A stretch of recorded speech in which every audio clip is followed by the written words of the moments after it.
And I'm going to then discuss about the pros and cons of using an approach like this for your development environment.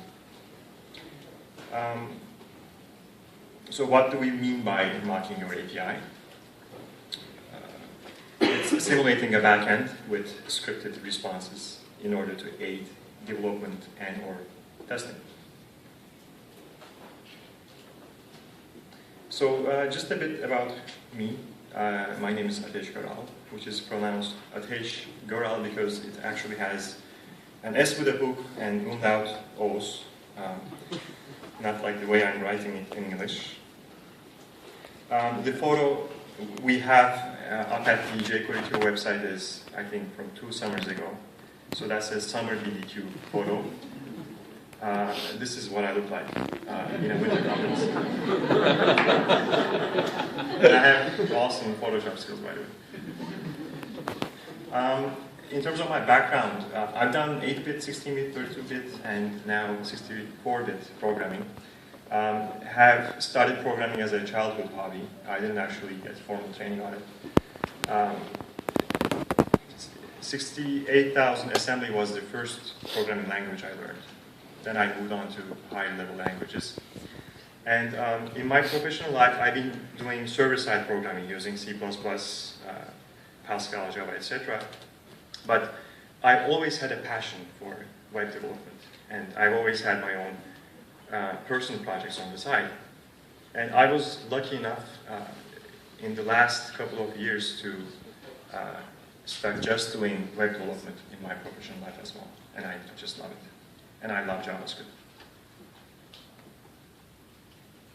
So to reiterate the premise, this is particularly for single-page applications with a usually stateless backend. It is really hard to mock your backend when the UI heavily depends on state on the backend. So we're assuming the UI is the king. It's the one that's driving the application, and all the application state is on the UI. How many of you have been doing single-page applications? Okay, that's good. So you typically have a web server that serves off your static assets, JavaScript, HTML, CSS, images, other things. You have an application server that serves data, and in some cases, your application server is also your web server. So here's a little application I wrote called My Pets. You just log in, see a list of your pets. You can click on a pet's name to see its details. Okay? And it goes something like this. Sorry.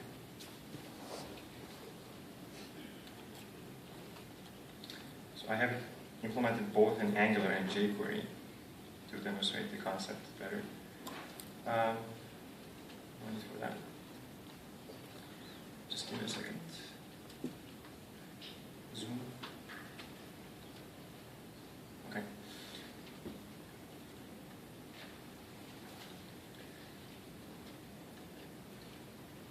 So I can log into this application. The right proper username for it. And I can click on a pet's name to see the details. Okay. That's it.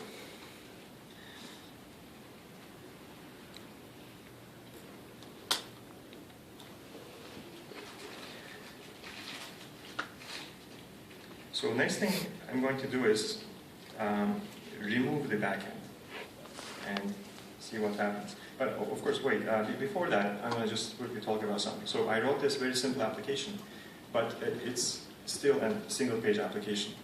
And single-page applications can get massively complicated. In my previous job, before my plan, I worked on an application with maybe thousands of JavaScript modules, with plugins written by different teams, and a whole stack of dependencies on external services over external services over external services.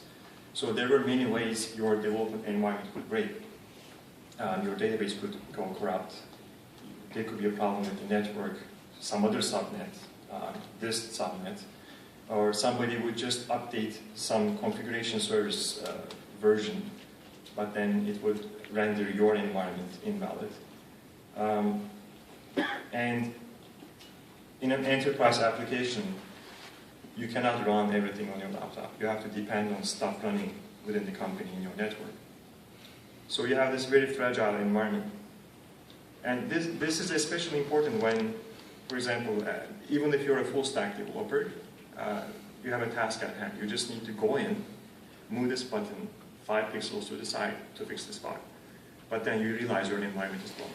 And you waste 2 hours trying to fix that environment. That to me is unacceptable.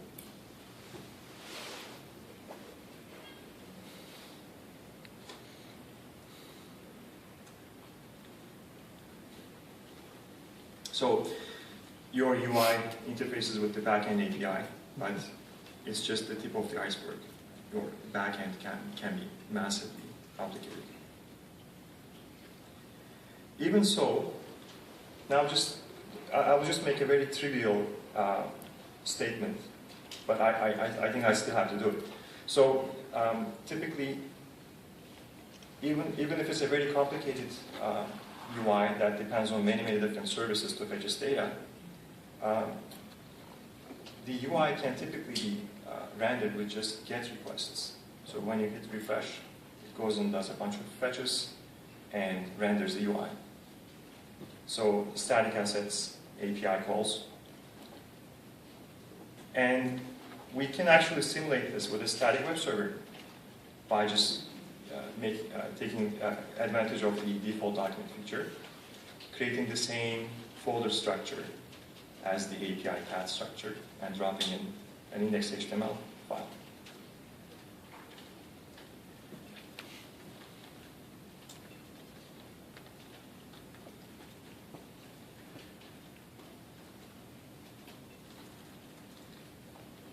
So I'm just going to be stripping out the API from this application.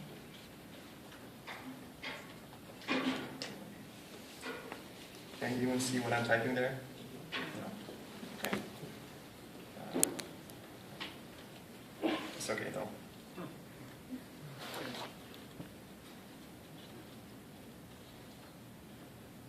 Okay.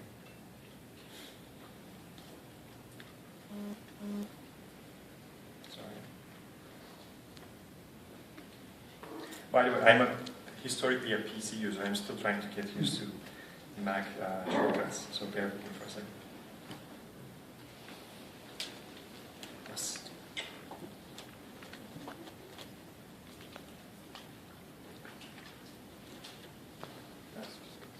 So on this particular page, if I filter for XHR requests, let's just clean it and then do it again.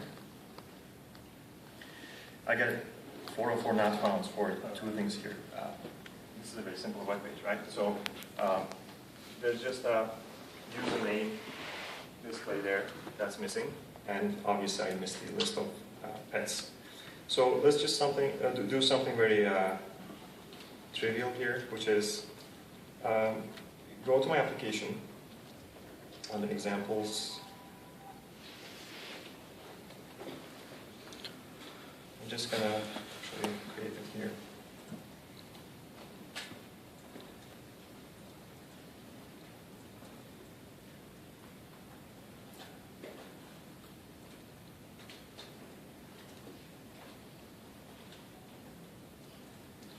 User info. So user info, touch index.html.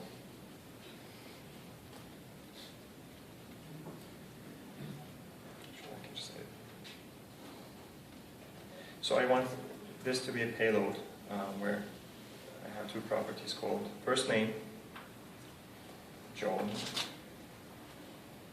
and last name,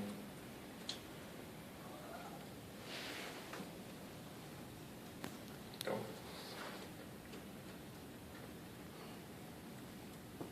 And of course, the effect of that will be I see that name. So I'm just going to quickly fast forward. I'm not going to type the whole thing. I already have branch with the static data put in.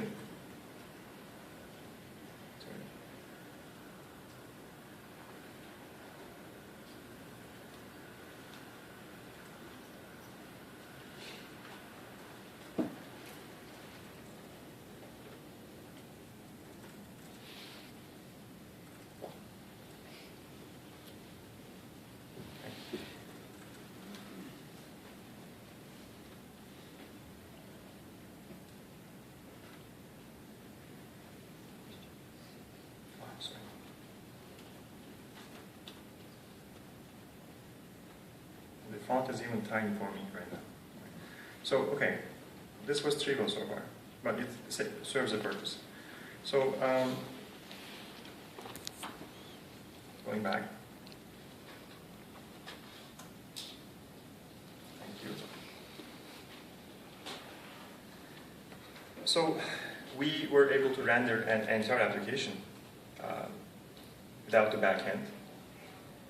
We haven't changed a single line of our code. We didn't have to instrument the application for this. We didn't use any external tools, frameworks. It was just the static server that was there. One of the problems you can face is, so we served JSON content within an index.html file, which is an HTML extension, which will typically have a text/HTML content type. Some libraries don't like that. For example, jQuery doesn't. Angular doesn't care. But to get around this problem, you can either add index.json as a file among the default document setting of your static web server, and then also add the application/JSON MIME type for the .json extension. Or simply in your application, find a way to coerce the HTTP library to expect a JSON payload, no matter what the content type is. Okay, so I'm going to go to something less trivial and more to the point.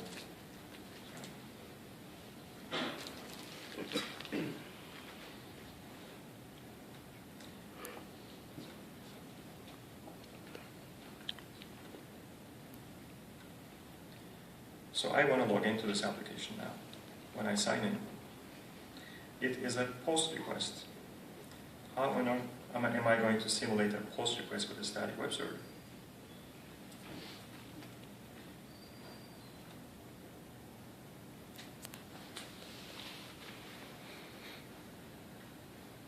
So we now have to start tapping into the HTTP transport layer of the underlying library. So we can filter the request before it hits the actual underlying HTTP infrastructure, and change it, massage it somehow, and then pass it down to the transport layer. You can just come up with any convention you want there for finding a way to encode the original method into this request and turn it into a GET request. So my arbitrary proposal is appended the method name to the original path. And with the default document feature in place, for example, a post to API/entities becomes a get to API/entities/post, which in turn wants to serve off this index.html file in there. So I'm not going to type that, but again, fast forward to where I have an index.html file under that path, which is API/signin/post.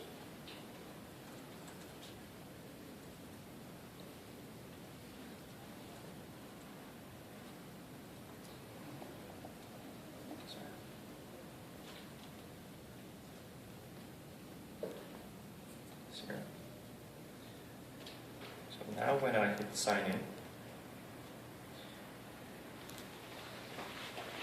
I will, let me clear this because it's console is contaminated with previous errors.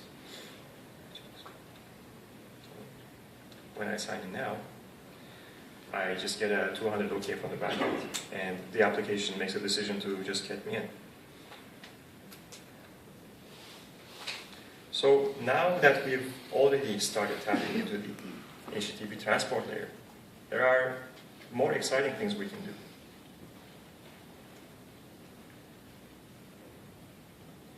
We can filter the response as well. We can look at the response payload and inspect it and then make some decisions based on that. So now this structure could look something like this. There's a transport layer adapter or interceptor that catches the request, runs it through some filters, passes it down, and then when the response comes back, again takes it, passes it through some response filters, and passes it back to the application.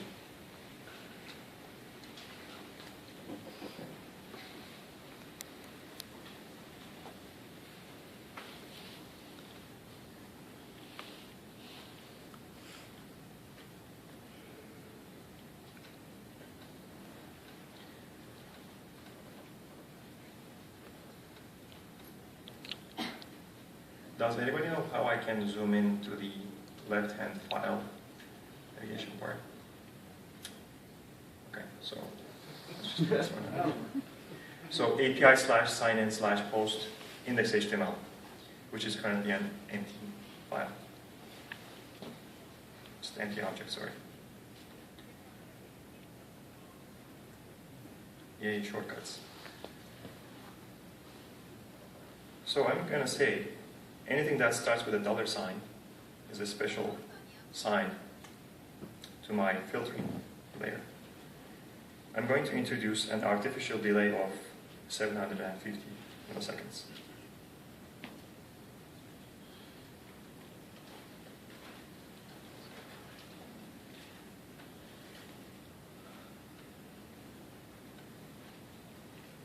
So when I sign in now, refresh probably.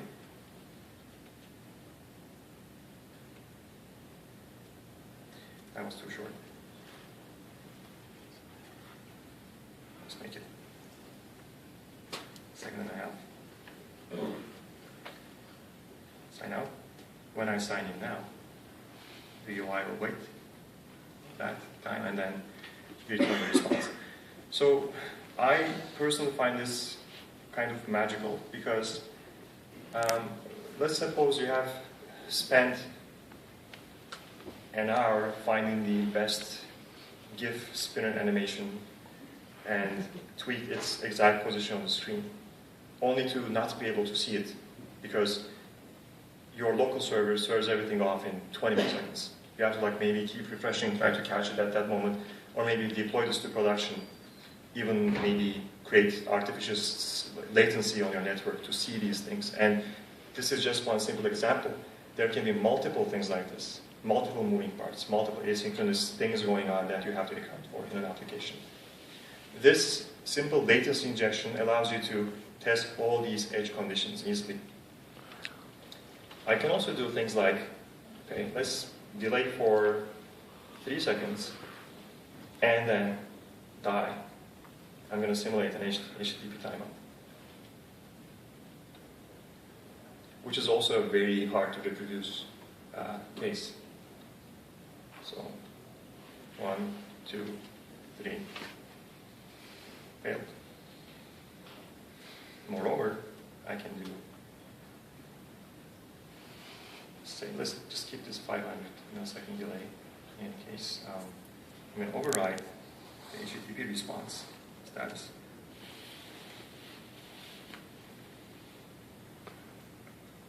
Let's make the code 403 and the text get out.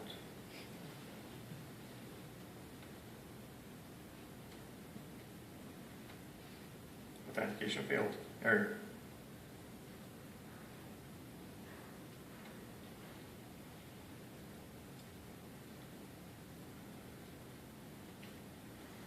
Just a second.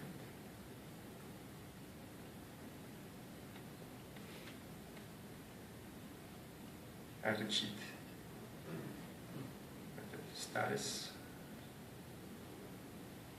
Oh, okay. I did a last minute renaming of these properties, sorry. Status code, status text. Okay. How are we on time? Because I'm actually taking quite a bit of time here. Good? Okay.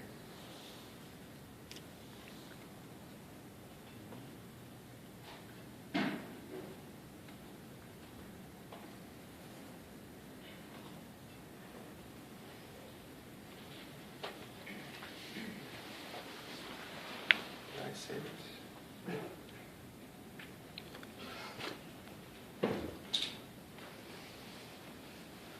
I apologize for this. I'm going to sort this out soon. Just a second.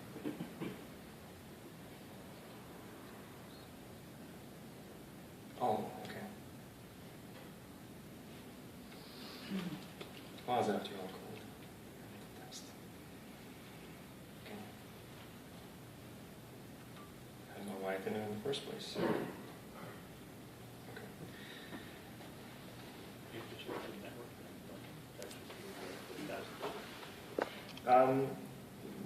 I won't see it there because I'm not actually modifying at the browser level, unfortunately.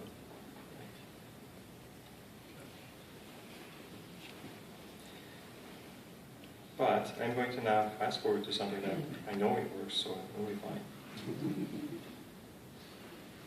Actually, it will have more stuff to show you. Post response, I think.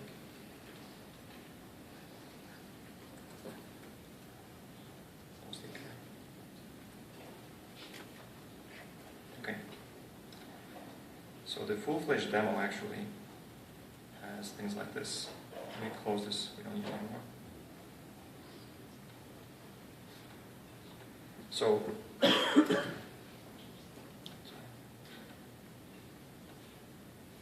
what is happening?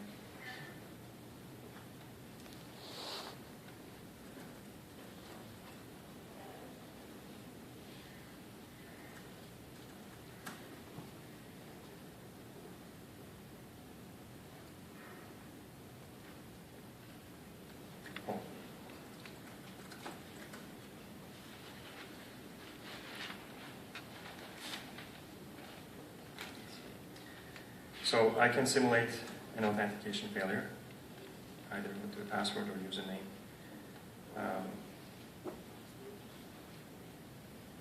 I can simulate a delayed response. And the thing is, you can always keep these in your application as part of your fixture. You don't have to test these out and then take them away. You build up this kind of test fixture into your UI or code foundation, so you can always go back to these and test them. Moreover, if you treat your UI as a component within the system, you can use this fixture to drive your component tests. I'd like to show you what I did with the final version of that post response. So this is the full-fledged implementation.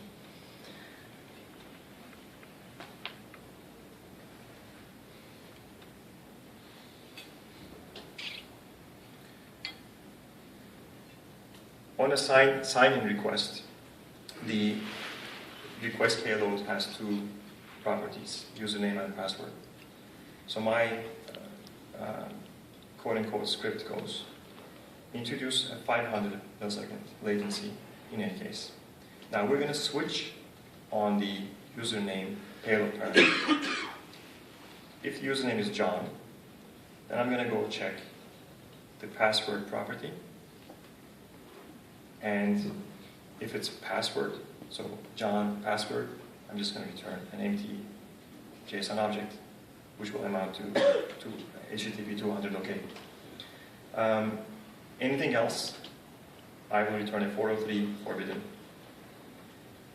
And moreover, with this data tag, I can override the payload, the body. So in case your application doesn't just care about the HTTP response, but also looks into what's returned and tries to extract some detailed error message, you can do that. When I enter delay, I delay and then return an empty object. When I enter timeout, I wait for 4 seconds and then simulate the timeout. And anything else, again, when the username is not Joe, it's a 434.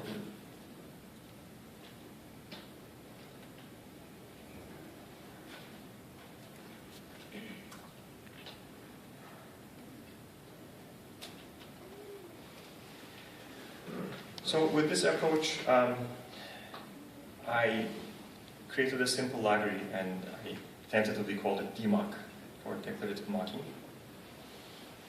The way it works is you also include the transport adapter for the library that you're using. I have a jQuery version, I have an Angular version. It taps into the transport stream, captures requests, sends them over to this little library, which in turn relies on a bunch of request and response filters to massage both requests and responses. And this is highly extensible. You can introduce any request and response filters as you see fit. You don't even have to follow the conventions I arbitrarily came up with, because at the center of this is just intercepting and passing down and back.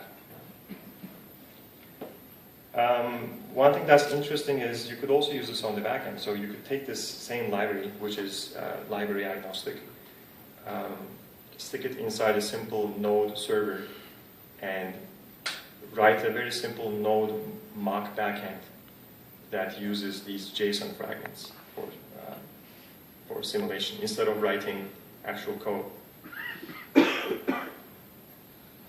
It has a very tiny interface. The main methods are filter request and filter response. You just package the original request into a lightweight request object with just URL, method, and parameters, request parameters.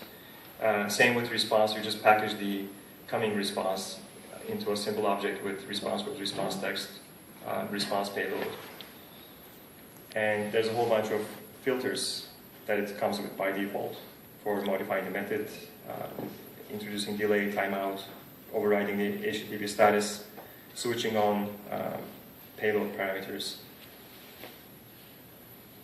You can also use the default document configuration so that you don't have to make any changes to your static web server to start serving up, for example, index.json files. It can be handled through this transport interception mechanism. It will just append that file name to your path.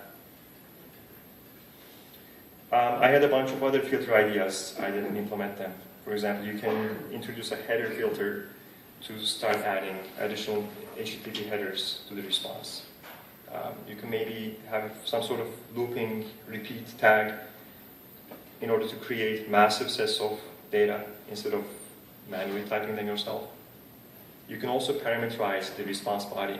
So maybe based on the request, you can return formatted strings conditional on the actual thing that's being requested.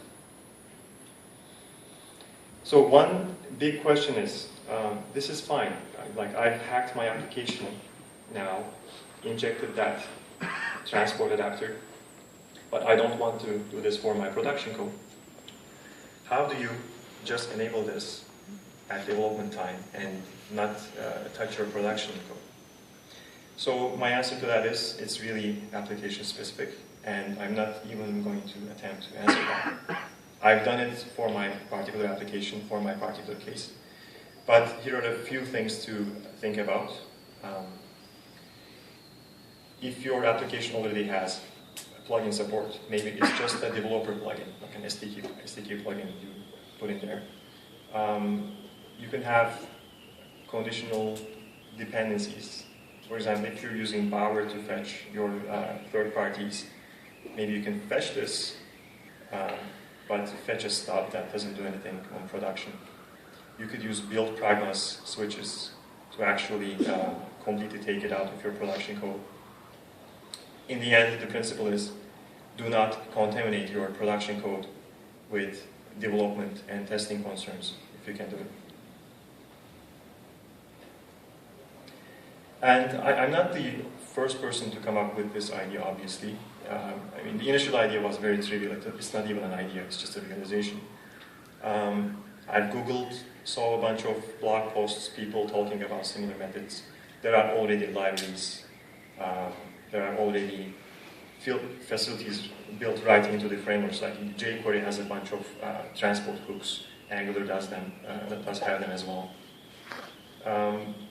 But I've not seen nothing as lightweight as this approach. You just rely on static JSON files served off a static web server. I'm going to talk about some pros and cons of this approach, but actually I'm going to switch my flow a bit, because I've just been talking about UV and it's getting boring. I had some bonus content at the end. I'm going to do that and then get back, okay? So let's talk more about me.